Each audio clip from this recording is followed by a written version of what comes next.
elementary school. The teacher has a chart in front of the group, and all the names of everyone in the classroom is listed on that chart. And beside each name is a row of squares, empty squares. And then as time goes on, the empty squares start to fill up with little stars. Some of the stars are red, some of the stars are blue, some of the stars are silver, and some of the stars are gold.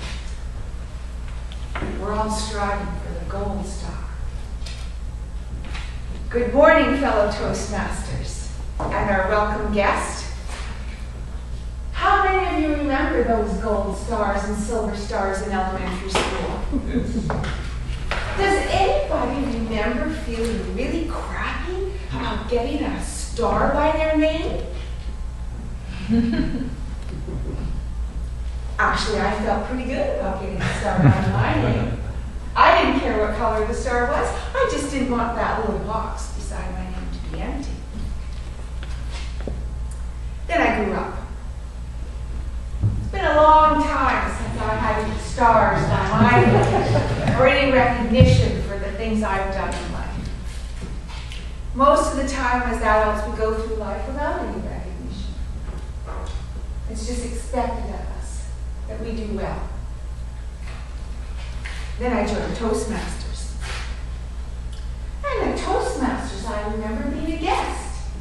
And at the end of the meeting, they had those little ribbons that they give out for certain things at Toastmaster meetings. And I thought, oh, how elementary. It's like getting a gold star by your name, but come on, we've grown up. We don't need that. What a waste of time. And then one meeting, I got a ring. Wow, didn't that feel great? What a little boost to my ego. I waltzed out of here feeling pretty proud of myself that I got one of those ribbons. There was a big smile on my face and it made my day. As time went on, I noticed that the Toastmaster organization had little awards of all kinds for the accomplishments that we have at Toastmasters. Sometimes it's a pin, sometimes it's a little plaque, sometimes it's a certificate, and sometimes it's even a little trophy. Anybody here feel bad about getting a ribbon at their Toastmasters? Anybody feel really good about it? Hell yeah! Exactly! So we come to the end of our Toastmaster year. And the thing that's going to put a smile on my face in June is when we have our year-end awards.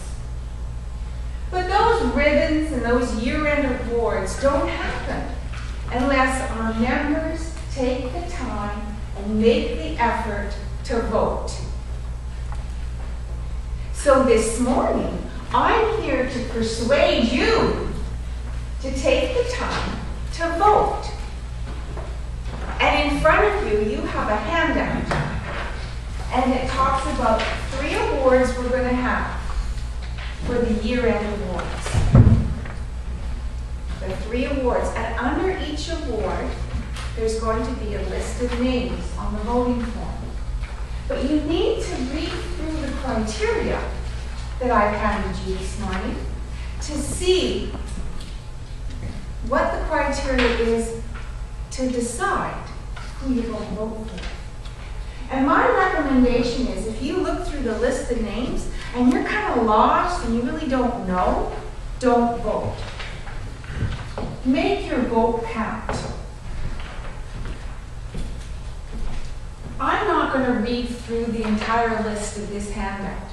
I'm going to point out some things that you need to be aware of. First of all, Rookie of the Year. There's a list of things for Rookie of the Year. Each of these categories has a date. And that is how the names have come to the list, by looking at the date of when you joined and then looking at the list of the criteria.